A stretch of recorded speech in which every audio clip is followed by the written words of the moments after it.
lazima tuwanyanyue wanawake wenzetu. Na kazi ya kwanza ambayo tunaenda kuifanya ni wale maafisa wangu wa maendeleo ya jamii.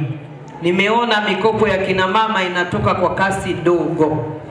Sasa tunataka wote tuhamie mitaani, kwenye vijiji, kwenye kata, lazima mikopo hii itoke.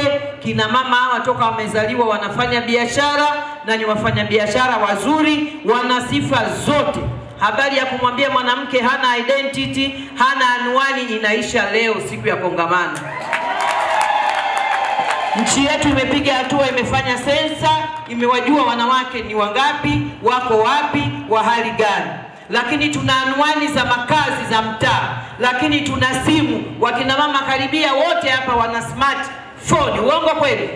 Leo namwambia mama apatikani wapi. Kwa hiyo hivyo visingizio tumesema mwisho.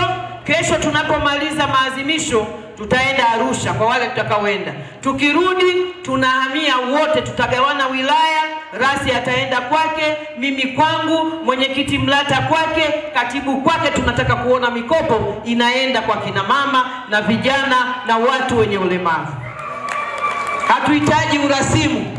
Dr. Samia amesema tuwafikie kina mama, lazima tuwafikie. Kwa hiyo nawashukuru sana.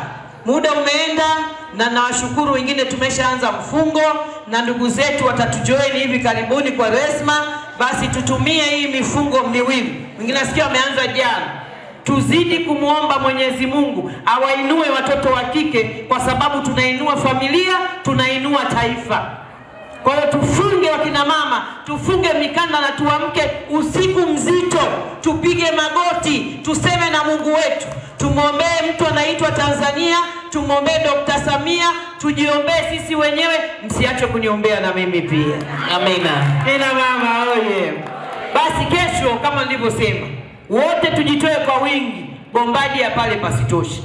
Lakini safari yetu itaanzia ofisini kwa mkuu wa mkoa. Tufike pale wote. Kuna wengine hata ukimwambia ofisi ya mkuu wa mkoa hajawahi kufika. Na siku ya wanawake duniani, kwa namna kipekee kongamano hili alikuwa ni kongamano la wanawake kukutana, lakini ni kongamano ambalo limewakutanisha wanawake na tumewajengea uwezo na kuwapa fursa mbalimbali za kuongeza kipato.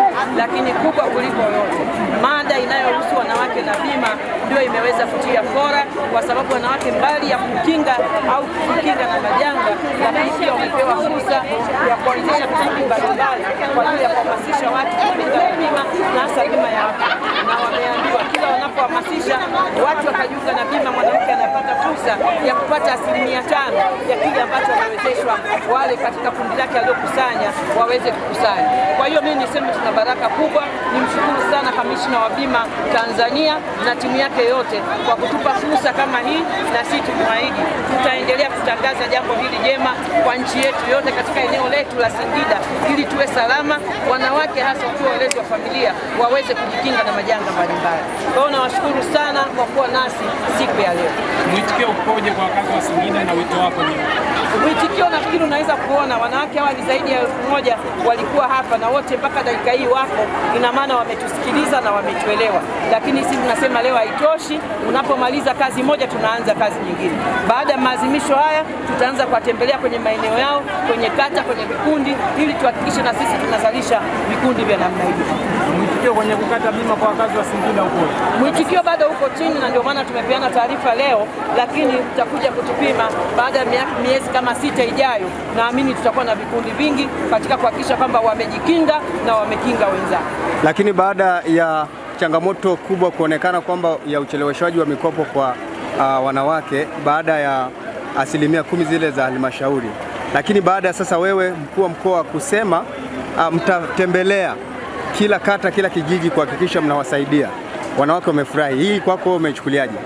Mimi kwangu nimechukulia positive, kwa sababu ndio kazi yangu. Ninachokiona pale ni haya makundi hawa wawezeshaji wamejifanya kama wasahishaji mitihani, alafu wanawafanyisha wanawake mtihani ambao hawajui. Kwa hiyo sisi tunataka tuambie, nyinyi sio wasahishaji, nyinyi ni wawezeshaji. Muwasaidie wanawake wajue vikundi ni nini, waunde vikundi, wajue sifa zinazotakiwa na muwawezeshe kupata mikopo. Kwa hiyo sisi tumeamua kama viongozi lazima tukalisukume hilo, kwa sababu pesa zipo, lakini utokaji wake ni mdogo mdogo. Asante.